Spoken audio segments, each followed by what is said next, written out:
So what I want to jump onto is basically in this talk, benefits of soil microbes in general. We're going to then go into how they're functioning and some of the ways that they impact the plant. And then basically we're going to go over a couple of methods that are going to increase microbial biomass and specifics. And again, as we go throughout the day, these are all going to be linked into the talks later on. So as we go through, you can basically just start to think about, okay, well, how is this impacting this way? Is it going to be beneficial? Is it going to be detrimental? Things like that. So to kick off really why we want microbes, and sorry for those I'm teaching to suck eggs, but one of the big things is going to be nutrient recycling. So nature has a system, and that system is to be able to immobilize generally soluble nutrition and maintain it for future generations of plants. And so a lot of the microbial activity will be producing biotic compounds as well, and these will basically take off elements from certain compounds, release it to the plant, and then in symbiotic relations between microbes, so whether bacteria, fungi and other species, they'll then start to feed the plant, and the plant will then feed them back to actually continue that cycling and the retaining of nutrition in the soils. So the digestion and cycling of our soil organic matter, this is going to be really key because we're going to focus on carbon today. Carbon is a huge impactor on soil microbes, and organic matter really comes into this system, so hopefully that will become clear as we start to work our way through. Improving soil structure, water retention, and again, soil resiliency. A lot of the species themselves, certainly bacteria will produce biofilms, which are sticky exudates, so they'll actually produce crumb structure together to hold it as a soil structure. And then hyphae are also coming in, and the fungal hyphae then will connect things like soil crumbs and colloids and actually hold that structure together. So when we start to deteriorate those, is actually we're breaking that apart, and the soil's natural structure and stickiness actually degrades, and then the soil won't hold its crumb structure any longer. And so that's why we then start to see more issues with slumping, certainly after heavy cultivations and big pesticide applications. Byproducts that promoting plant growth, they produce a whole load of beneficial stuff. We'll go into a few of these and how they're basically impacting the plant. So, but that is a big benefit of why we want them there. We're obviously seeing huge benefits from these byproducts for plant health and growth. So that's something we'll jump into.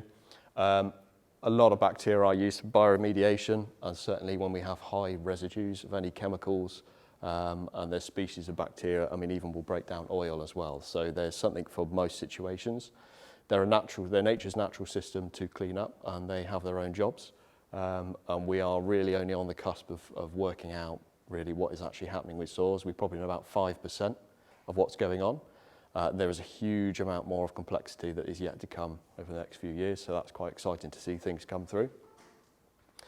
We are going to go into things like microbiomes as well, and diversity, and this will link us into basically the suppression of pests and pathogens, so this is really key as well. Nitrogen fixation, which can come from things like quorum sensing and set species as well, soil fertility, root development and stress tolerance, so that will all link into basically the changes that we want to talk about. So firstly, jumping into biology, before I go off on one about the soil food web and what each species does, we just really want to say that for a healthy soil, what we want to do is connect each of these from a chemical, biological and physical system.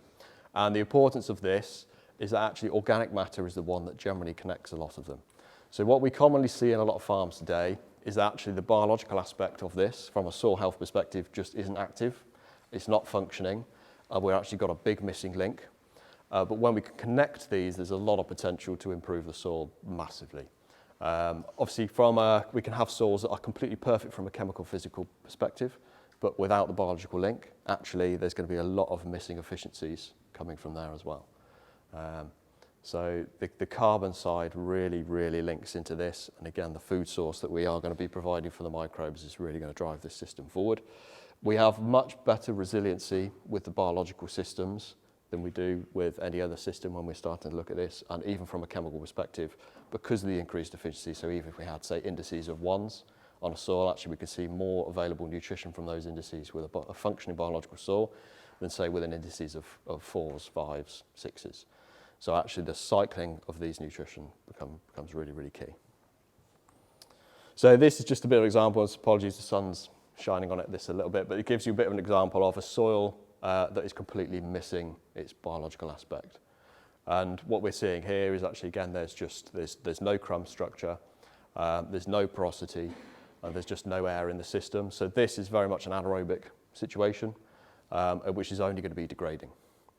So a lot of the beneficials that we are looking for from a microbial perspective are actually aerobic, and air is completely key. So in a soil, we're generally looking for 50% porosity to store 25% air, 25% water. And we need that soil to be able to transpire. So if the soil can't transpire, we get anaerobic bacteria. This will actually then degrade what is in the soil, oxygen levels go down, CO2 levels go up, and actually we'll just see releases of things like nitrates, nitrous oxides, carbon dioxide into the atmosphere, and this system will only then start to go backwards.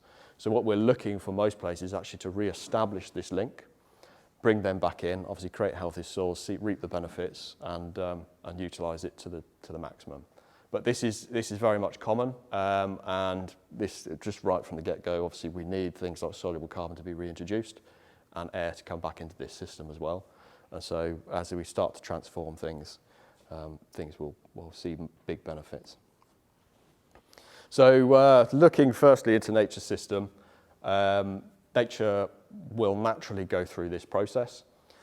We're increasing diversity and plant biomass to actually generally feed these soil microbes that the plant deems so important. The plant itself will feed in different ways, and obviously biomass comes back into it, and again, different species like different forms of biomass. But a big thing to put across here is that actually plants will prioritise and exude 30 to 50% of their daily photosynthesis into the soil to feed and establish set microbial species. So it absolutely knows its importance. The plant as well will change the qualities and quantities of its root exudates to specifically encourage set microbes that it wants at the time for those growth benefits and health benefits. And I'll go into the diversity and the microbiomes, but this is very, very much important to understand that the plant is the one thing that really stimulates this system right from the start, which is why we really want to get these systems to connect and bring biology back in, because as we establish biology with the plant, is that will continue to grow, to feed, to exude, and we'll start to be building year on year. And what I will say is from a soil organic matter perspective is that 50% of organic matter is actually made up from dead microbial biomass. So if you're looking to build soil organic matter, that is definitely much a place that we have to prioritise to actually start to see that benefit and recycle the carbon around in the system. So jumping into the soil food web, again, this is nature's system. How I like to kind of describe this is, in a sense, we're looking at carbon and nitrogen in terms of requirements for the set microbes. These are energy requirements. So carbon in nature is generally seen as excess energy. So when we bring in something like a soluble nutrient, such as nitrogen, is actually nature's way is to immobilise this into a microbial form. And that will then lead to the recycling, which then goes through the rest of this, and then it will be degraded and recycled round for future generations and recycled. But this is nature's system because we've never had excessive amounts of nitrogen. This is nature's system to be able to immobilise and utilise that future generations of plant growth. So what we tend to see, again, this completely starts off with plant residues, roots and organic compounds that they're going to digest. We're then leading into the second trophic level, which are the primary decomposers, and these are the ones that people will mostly generally start to kick off with bacteria, fungi, and we have got root parasitic nematodes in there as well. So a lot of people, especially in the degraded soils, we're seeing just completely bacterial-dominated situations, which we actually need to start bringing fungi levels back into this, because the bacteria very much specifically are tailored for mineralisation. Whereas fungi come into here and they come into a humification situation. So they will be important in stabilising these food sources for long periods of time, whereas the bacteria will basically just mineralise, release, and then again they'll either grow or deteriorate depending on the conditions. So going to this, we've then got basically the third trophic level, which are then the natural predators on top of these, and these generally digest. So as they digest, they'll then start to recycle the nutrients released as they eat those and break them down, and then they'll come into, again, higher level predators and higher level predators again, And so you can start to see how this links this process of actually this is recycling round as a system. Looking at a soil food web perspective, if we're missing set functions here, is that actually these things won't recycle around naturally. And again, we just want to link and promote and increase these. So this is the system. What we want to actually see is there is a cycling of organic matter. We don't necessarily just want to build organic matter. We want to utilise what is there as carbon as well, because it's such an important food source for what is going on. And you get the physical breakdown, so you get the initial decomposition, which creates the simple organic compounds. And then you get primary mineralisation, which is then what releases that back into then a soluble nutrient, which the plant can take up. If the plant isn't taking it up, then hopefully a fungi would then take it up and transport it to the plant. And if that doesn't happen, then basically it's there as a soluble, so it'll either be leached, could volatilise, or again, it will be then taken back into the system as another microbe utilises it. But there's the potential for loss if we're not utilising it. Fungi come in and then go through the humification process to create the humus, which is stabilised longer chain organic carbons. But this is also where we see the recycling as secondary mineralisation back into the requirement for the microbes themselves. So when we talk about carbon and nitrogen, if you're putting excess amounts of nitrogen on, there's the requirement to burn off carbon for those microbes to be able to utilise it in their actual bodies themselves. And so a big example here is we are looking at, these are the requirements of their, say, daily needs as energy requirements.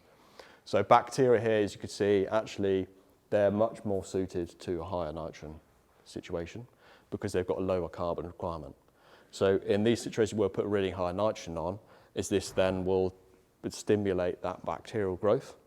And so what they do is they'll suck that up, they'll then digest any soluble carbon in the soil, or again from stabilised organic matter, and they'll take that into their bodies and they'll degrade that as much as they can, because that's nature's system of taking this in to then recycle it for future generations. The situations where we've then got higher carbon situations, we can start to bring in the balance of the other species. The ideal microbial diet, or the soils that we really want things to be at, is 24:1. And this is the optimum balance to actually maximise these species that are recycling around in the system. And so when we start to look at things like composts or other sources, whether it's straw, there are different ways that we can start to then bring extra carbon into the system to start to feed and promote the rest of the food web. But we definitely want to build on just bacterial species as well. So for an example here, is what we're going to show is that once these cycle round in the soil food web themselves, is that protozoa, say for example, are predators of bacteria. So to get their daily requirement, they need to consume 6 bacteria, but it only needs 30:1. So in this situation, obviously it digests 6 bacteria, which are 5:1, which is then going to release 5 ammonium. So you can see that as they're digesting, that will then recycle and release, so that the plant can be able to take that up, or other than microbes will be able to use that to then create another microbial biomass, which is then recycled back around and mineralised and used for building processes. But for example, protozoa in this situation, protozoa can digest up to 10,000 bacteria a day. So again, once you start to build this whole food web, is actually you're stimulating a whole process of recycling, and then this is how we're recycling those different forms back around for plant use. Same with the nematode. Again, if you see that the nematode is going to digest a certain amount of bacteria, you see that's 20 bacteria up there to see its daily 100 carbon requirement. We're going to release 19 molecules of ammonium, which can then be cycled back around for use in the plant. So how we start to impact some of these situations is we've got obviously different sets of foods. So when you've got a high carbon to nitrogen content, is that actually you're going into the mobilisation scenario, because you have too much carbon, it takes nitrogen then to break those down into available forms. Whereas if you have something that's a very low carbon to nitrogen ratio, is actually, again, that's mineralisation, so that is going to become available very quickly for uptake, and they'll basically impacting things in different ways. So when we see large amounts of straw, and so if you had like farmyard manure that wasn't necessarily composted, it was just high straw based, this is why you then see a detriment in terms of that taking nitrogen away from the crop, because the system needs nitrogen to balance this out to be able to start to degrade that. And again, it can be a big loss that actually we don't have active fungi in the soils as well, because they will naturally do that at the same time. But this is probably one of the main things that you're seeing is actually impacting that in itself. So soil microorganisms are directly impacting plants, and they can alter, and they do alter, different root growths. And what they're doing is here they will release different chemicals. A lot of them we are going to go into rhizophagy as well, but they will impact compounds, and they'll release that and change in terms of growth hormones they release to the plant to stimulate set growth habits.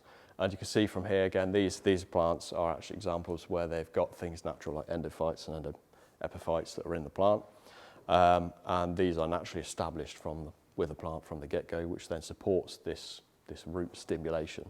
But what we do tend to see in a lot of farming situations now when we're using chemical seed treatments is this actually sterilises the plant, and we're not seeing the same root stimulation as we would do from a biological system. So as an example, this plant, these are two pictures. We've got on the left-hand side here, this is a plant that is actually linked with fungi, and the plant can recognise there's fungi there, and it wants to feed and establish this population. It's prioritising that link. And on the right is a plant which actually doesn't have any fungi. You can see the root biomass isn't going to be stimulated in the same way. It's not prioritising that symbiotic relation, so it's not producing the same amount of exudates. And again, when you get later into a season from a farming perspective, is if they don't establish these relationships early, is that when you do start to see stresses or droughts or anything detrimental, is actually the biological system can't then support that plant through its stresses and release of nutrients later on in the system. So to be able to establish these from the get-go and how they impact the plant's growth is absolutely humongous. It's the same with here. It's a bit of a struggle to see, but the left-hand side is where we're starting to see mycorrhizal association. Mycorrhizae are absolutely fantastic. They can easily increase the root biomass by up to 30 times. They're very, very good scavengers, good phosphate solubilizers. They'll actually help in terms of circulating water into the plant as well. In a lot of systems, they create their own hyphal network throughout a field. And what you'll see is that actually if a plant gets attacked in this hyphal network, that will send signals through the mycorrhiza to other plants around it, and that will actually bolster the immune system of that plant to respond. So there's huge, huge benefits. Same with pest impact as well. And they can use mycorrhiza as a support system. So if a plant doesn't need feeding, they can share nutrients through the system as well. And this is commonly seen with trees. So if you see a tree on its own, doesn't have any association with any other trees, and it's on its own, so it's got its own support network. As soon as you have multiple trees, they're actually linking and they can share different compounds and food sources. And this is how saplings are raised in forests which otherwise wouldn't be able to come up throughout the growth. So it's a really, really important system that we are very much underutilising in agriculture. And they really do not like things like high pesticides or very high soluble nutrients, because they can actually burn the hyphae, and again, cultivations will kill off the hyphae straight from the get-go. So we've got to be a little bit more careful in terms of doing those. But once you can get those established, it is absolutely phenomenal in terms of what they can do for your system. The picture on the right is the plant actually prioritising, again, root exudates. So it's just to show that this plant is putting a lot of energy into trying to establish these relationships naturally. There is a process here that we're going to jump into called rhizophagy. This completely links from the plant producing exudates. So in rhizophagy, what the plant naturally wants to do, and will naturally have from the seeds, hopefully, will be endophytes as both fungi and bacteria. So this situation is where the bacteria are stimulated by the root exudates, and the plant root can actually take up the bacteria into the root. They'll then produce a chemical which will degrade the cell wall of the bacteria. The bacteria then release things like nitrous oxide, so then the plant takes up things like nitrates within the root directly itself, and also things like plant hormones like ethylene, which actually stimulates root elongation. And then directly from this production, with the endophytes going into the rhizophagy situation, this is what stimulates the production of root hairs.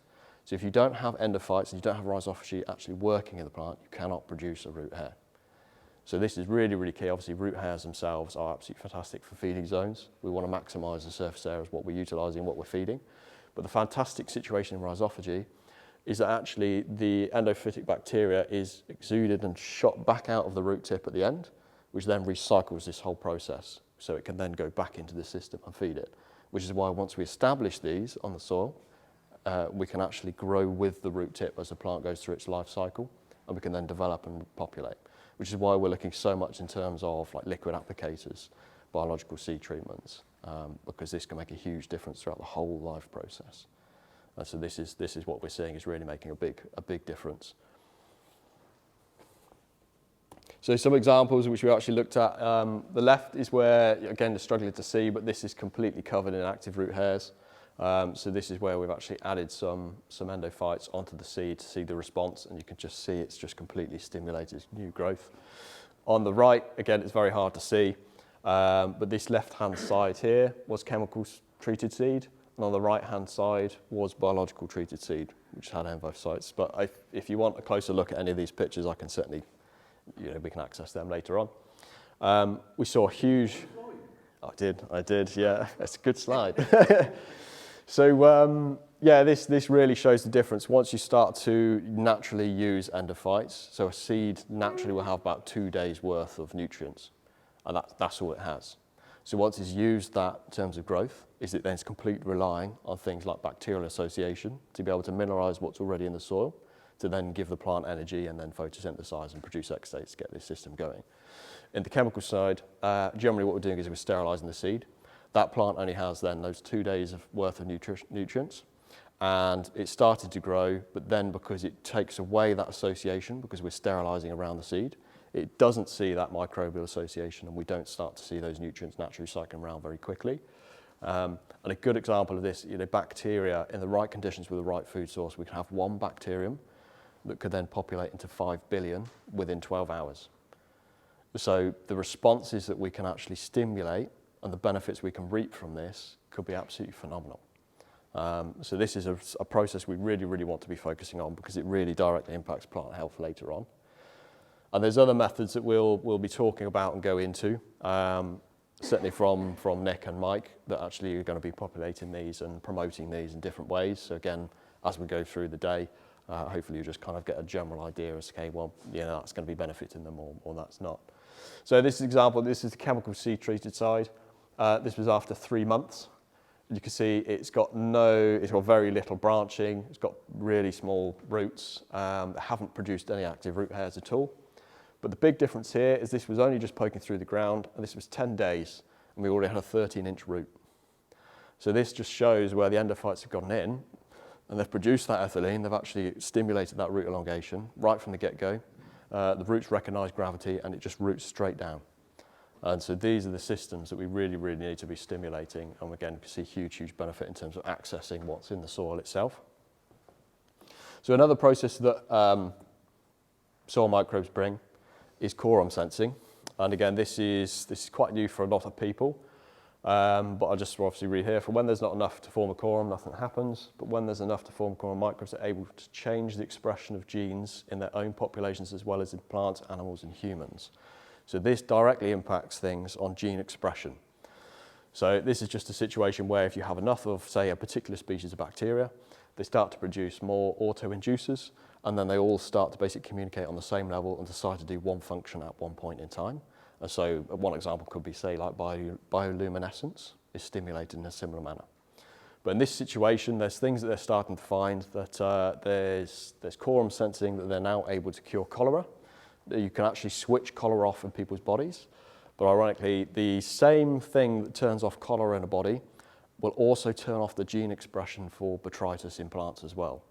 So the impacts that some of these species are having, again, there's a whole load of research that's coming into this, but the impact that these species are having that we never necessarily realised on plant health, it's certainly in terms of gene expression, is going to be absolutely huge. But this is stimulated from things like microbial activity. But to just think that we can change gene expression and switch things on and off is phenomenal in plants. So that's really coming into something big. So Mike's going to speak on this in more depth, but I just want to mention again, fungal bacterial ratio do change what it stimulates to germinate in the plant. So set species that are active will simulate different things at different times. And so this is something also we want to be starting to look at. And it also comes back into the fact that, again, we don't just want bacterial systems, we also want to bring fungi back into that as well. But I'll let Mike cover that a little bit more. And these are scenarios where actually we're starting to associate fungi and different ways that we can stimulate. So again, on this scenario, this was added mycorrhizal fungi that was added as a seed treatment. But this is then associated, you can see actually that root mass is just sticking to the soil completely to it. And this is the hyphae that are going through basically different soil colloids and compounds. And the bacterial stimulation, which is absolutely phenomenal. And again, there are different food sources that we can bring in. And this was a fungal dominated compost determined from wood chip. But you can see, hopefully you can see, that the branching and the active root hairs and what is actually stimulated in terms of root mass is absolutely phenomenal. So there's just different ways we can start to impact this process. So briefly going to talk about basically nutrient availability. So this is just on average what is coming through efficiency-wise from soil applied applications. And the thought process behind all of this is actually what we want to do is we want to maximise what we are getting, and we want to mineralise what is in the soil to make it accessible to the plant. Because if we don't have biology that actually stimulated in this is all we're working off. We have to bypass the soil, we have to bypass biology, and we can only feed it from things that are soluble at the time. But this becomes a big waste of money because the efficiency is very, very poor. So, you know, if you think of nitrogen from a soil applied, you get 30 to 50% efficiency, and to be honest, most people are working on 30%. That's a huge amount of loss. That's a huge amount that's going back into the atmosphere, and again, releasing CO2s as well. So there's different ways that we can start to bypass this. Again, the process of rhizophagy in terms of taking up and releasing nitrogen from bacteria certainly should be more dominated and spoken about, on the fact that this is recycling background. The same again, organic matter. As this process cycles round, organic matter will naturally release nitrogens from those compounds as well. The same with phosphate. You know, if you had TSP at most, we're seeing maybe 5% available, but 95% within a day is locked up. So the only way to cycle those phosphates is through a biological process, and that's what we're trying to maximise to become available then for the rest of the system. Otherwise, again, you've just got to drip feed it, and you could bypass it completely, but that's going to be a lot of money to be able to do that. So this is a bit of an example in terms of what we actually have in the soil. I just want us to put across the point again. Okay, we've got indices up here, 3, 4, 2. But when we look at the totals over here, and this is just the totals in the top 6 inches, we already have 3.5 tonne there of phosphorus as what is already in that soil. We have 3,387 kilos of potassium. We have 4,500 kilos of magnesium.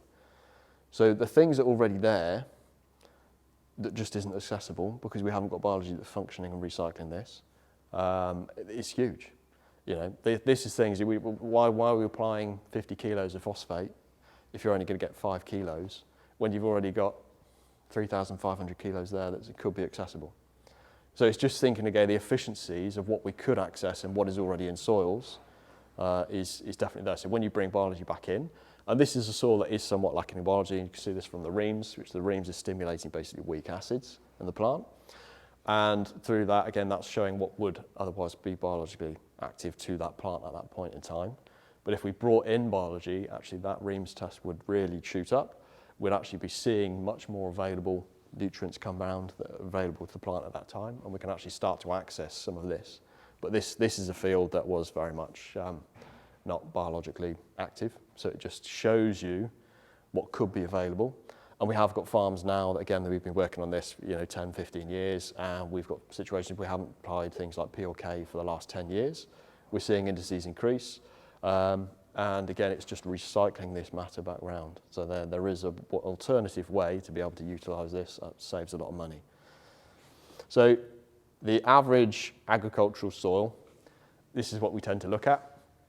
And this is why we want to start looking at building microbial biomass and being aware of what we can do to stimulate this. You can see again, they're very much bacterial dominated. So they've got excellent active bacteria, they've got total bacteria. But what a surprise, we've got 0 active fungi. We've got very low numbers of protozoa, so there's nothing that's necessarily recycling that bacterial activity.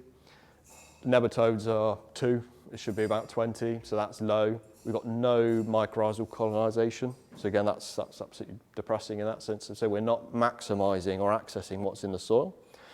So from their activity themselves, bacteria, wherever they are, will be generally mineralising and feeding. And if they're not directly right next to the root, they're still going to do that somewhere else in the soil.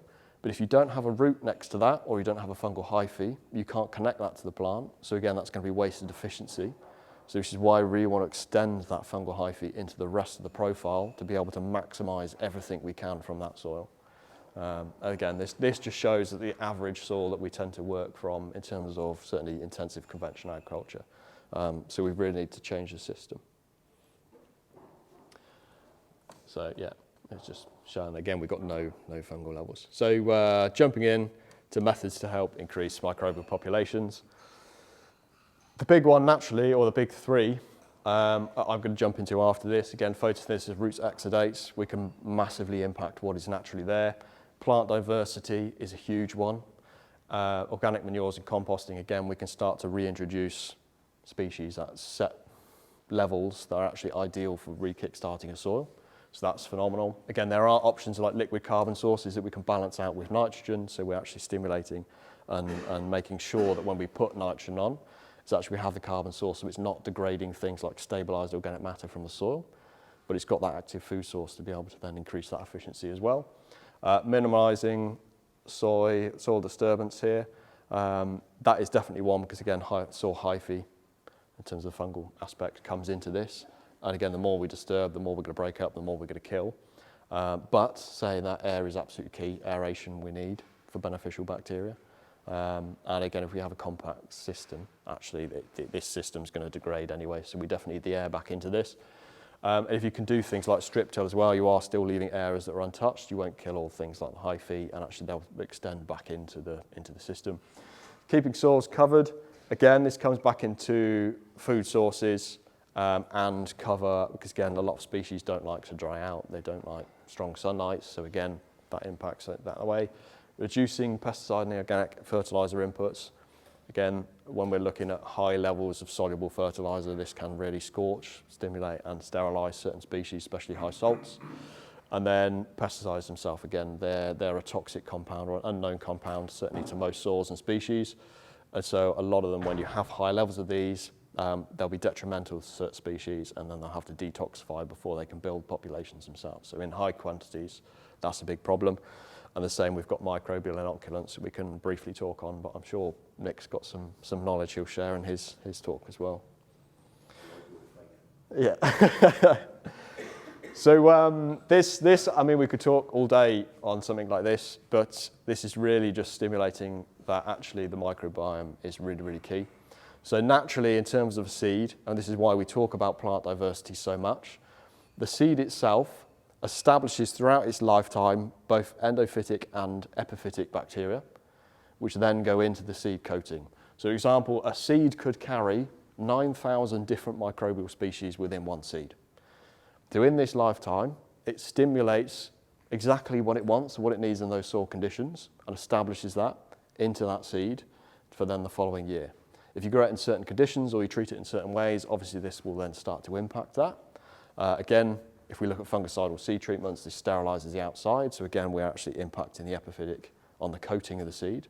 And then it will also impact the endophytic bacteria that the plant wants to establish. So again, when we see that interaction when you plant, say, an untreated seed or a seed with these bacteria that are supplied at the same time, you see such a difference because, again, you're not just relying on the seeds, just 2 days of nutrient source. You're actually starting to kick this system off. And the plant can then directly stimulate as soon as it's got activity and nutrients to the species that it wants out of those mixes. But the plant knows exactly what it wants to do, knows exactly what it wants to need, and we're just trying to maximise that process itself. So what we want to just also suggest to people to really keep an eye on is the fact that when we bring in more diversity, is again, there's a big difference between a healthy plant and a diseased plant. And when we start to look at monoculture, obviously we're only interacting with set species. And this then leads more towards disease because we're not keeping each species in check. Again, whether that's competition for nutrients, for space, or for predation between the species. But when you start to bring diversity in, that's when they release different compounds.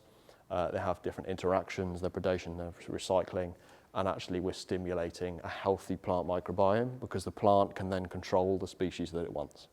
And so this is really, really a big impact on what the plant is doing naturally and how we can support the natural system that actually happens itself. We're looking here, again, the plant will change, as I mentioned, the qualities and quantities of its root exudates. This is obviously all based off of photosynthesis. So if we're not supporting this process and the plant isn't photosynthesizing efficiently, is that actually we're seeing a massive drop-off in what could be a potential in the plant.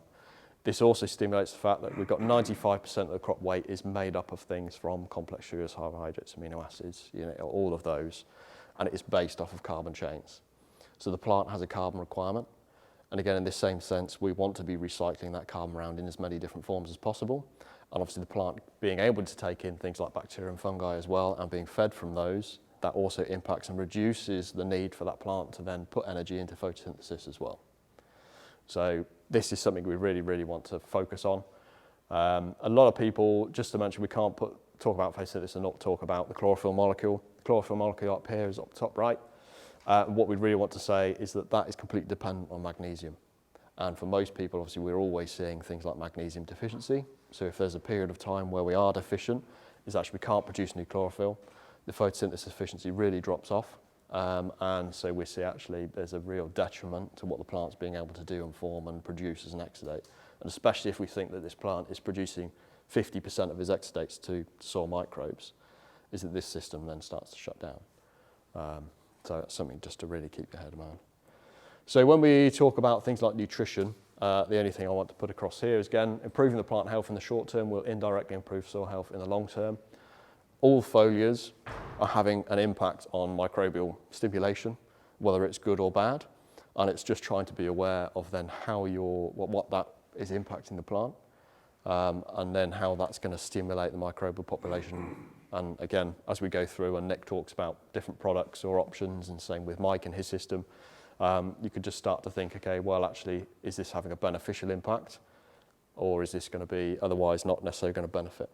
And these are some of the situations, again, focusing on the nutrition, enables the plant to exude and change those exudates. So if it wants things like phosphate solubilizing bacteria, if you apply a small amount of soluble phosphate to the plant, it actually has some to be able to exude to stimulate the right bacteria from the get-go, which can then obviously increase that efficiency from what it's getting back from the soil. So there's small ways, you don't have to put large quantities on, there's just small ways on how this will then impact those soil.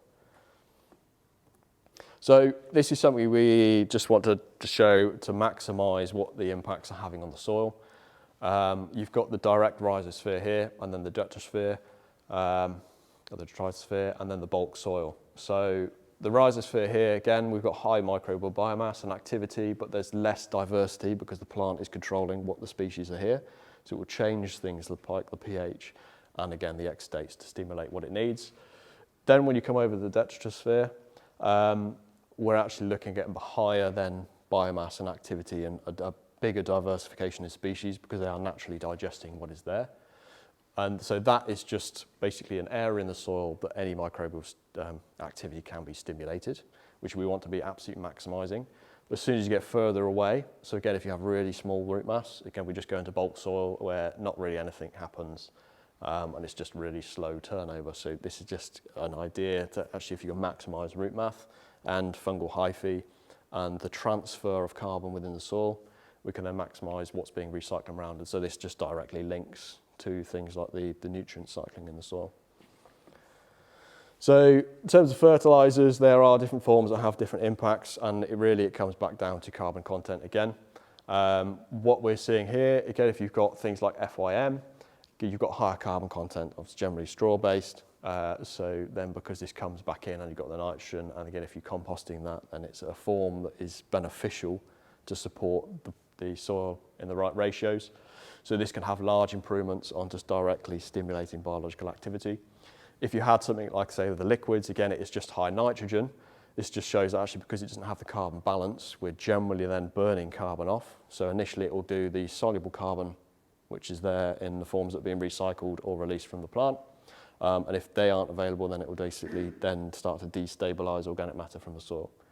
So again, it's just being aware of some of these can impact them in different ways. And obviously the more carbon content that you can get in there will have a bigger impact. So when we look at things like compost, because compost is a very good product for kick-starting a soil which is biologically inert, you could just see the amount of species in compost compared to a fertile soil. So this is why it is really beneficial to be using as a soil conditioner if you have low biological activity. And this is one way if you're not going to look at inoculants, or you're not going to then bring seed diversity in if you're limited to what you can access, or if you want to be able to compost something on farm to save money. This is one way that you can really start to push the system forward and see that benefit. And again, as you can see, compost naturally sits between 25 to 1 to 31. So this is an ideal ratio for the soil really just to start functioning. Another food source obviously we've got to talk about is things like cover crops as well. This is going to be cycling things around in different forms, and a big part of this is the fact that actually, again, the carbon requirement. And so what we're seeing here is an example of a catch crop, and it's just saying, and this is in 9 weeks, this just shows the amount of nutrition we can recycle and sequester from the soil, but this puts it back into organic compounds, and you think again, 95% of this bulk is going to be based off of things like carbon, hydrogen, oxygen. So you can see actually this becomes a carbon-driven system, and how important that is leading into. But we could see, 330 kilos of nitrogen, we've got 180 kilos of potassium. So this recycling back around in a more available form that's already been mineralised and sequestered from the soil starts to increase that efficiency quite drastically. So looking into carbon in terms of the plant's requirements, this is actually just a study that shows that there is a net nitrogen assimilation cost in terms of how the plant can utilise the nitrogen. And what we have here, the top two, obviously nitrate and ammonium. So this just shows actually it's got a gross carbon cost to be able to assimilate the nitrogen within the plant. And then what we're looking at here is when you comes in and you're looking at the amino acids, so there's 2 amino acids at the bottom, they already have carbon derived on the product. So this actually reduces the requirement in terms of the needs that the plant needs to photosynthesize to then produce carbon, to then assimilate the nitrogen. So this halves the requirement, so the plant can put half of that energy into growth or something else, or exudate, so it stimulates. So this is where we can start to increase the efficiency. This is why carbon as an input becomes a lot more important, and it's certainly not spoken about as much as it should be. And then when we look at proteins and things, again, the efficiency of those going through pathways really increases that. So this is an example of things like proteins and amino acids. This is 20 of the common amino acids. And as you can see, they're all built up, and these chains here are carbon. So you can see it's all derived of carbon, hydrogen, and oxygen with a bit of nitrogen. And that's what most of the plant is made up from. So if we could support this system and recycle those round, there's a lot of benefit. And same with cover crops, because this has carbon content, that will then cycle round for microbial stimulation as well. So there's just different ways we can stimulate. The plant itself can take up things like proteins. They've got different forms. I mean, if we look at nitrogen in particular, again, there's nitrates, ammonium, we've got urea, they can take up the bacteria. We've got proteins, peptides, and amino acids. They can pick up different forms.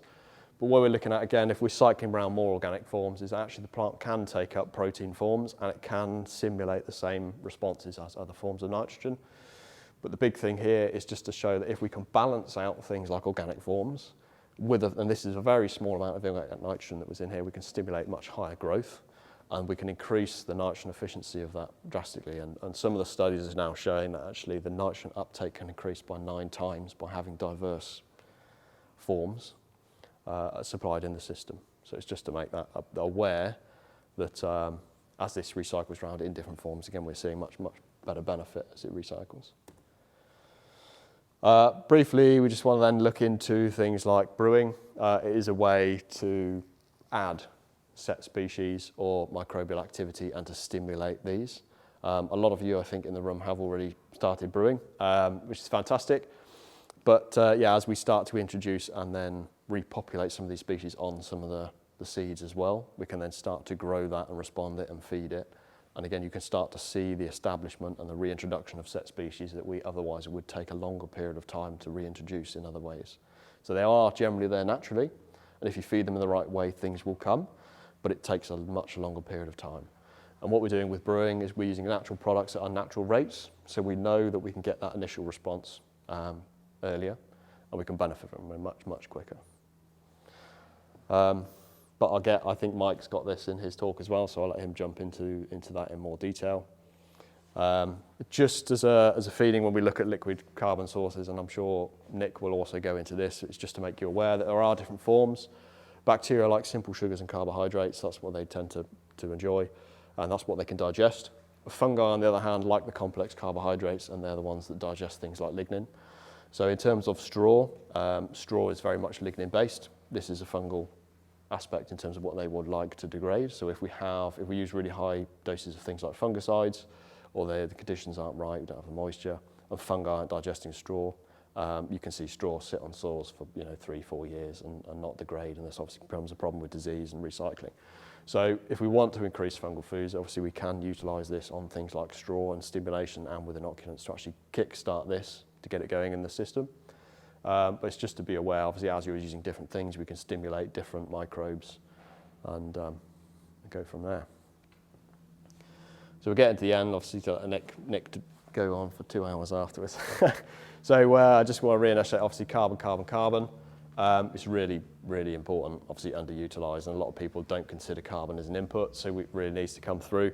Some of the other things, again, we just want to supply that constant food supply, because if we have periods of time where we're not feeding, is that actually we'll have set species that will deteriorate, degrade or release, or we see soils go backwards. So if you want to really continue to build biomass, we really want food sources in different forms there at all times.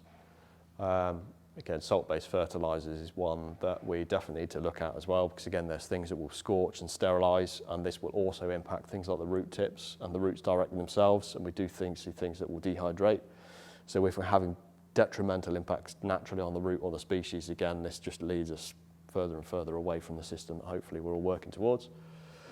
Soil compaction, again, aeration is key, and then we've got things like tillage. Obviously, tillage is important, but reduced tillage becomes a lot more beneficial when you're starting to build these populations, unless you want an immediate release, because then you'll start to change the populations and ratios within the soil as you stimulate that. And again, constant soil cover. So that's just basics for things, but hopefully it gives you an idea as we go through the various different talks, different ways that this can be stimulated, and obviously the benefits that they can bring. It's absolutely huge when you do get things established, but yeah, hopefully just gives you something to think on as we go through, really. So yeah, over to you. Yeah. Is there any questions from anyone initially? Everyone happy?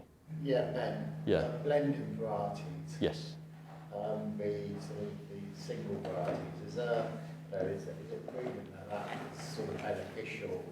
Yeah, as with certainly say wheat, for example, in terms of how they've changed the breeding varieties, is that actually that's altering then the response that they will have with set species of microbes. So the varieties we have now, because of the breeding process, are completely different in terms of, say, the endophytic bacteria that come around in them to what we would have had 50 years ago, or heritage wheats. So they're part of the issue when they're selecting for specific traits is that actually that's impacting either the way it responds to a set microbe or their nutrient. So the efficiency does come off. They started to change the breeding of species now on the fact that actually they're prioritising root mass again, which is then obviously seeing a lot of the benefits that naturally we haven't been seeing for the last 30 years, because obviously the breeding is completely different. But we're starting to reintroduce biology back to the plant rather than growing a plant without biology and then basically bypassing that system. So, but yes, certainly a blend will interact with more. And again, you'll still see that increased diversity. And same with what's actually naturally on the leaf itself, because they will travel horizontally. And the same with beneficials that come in as insects.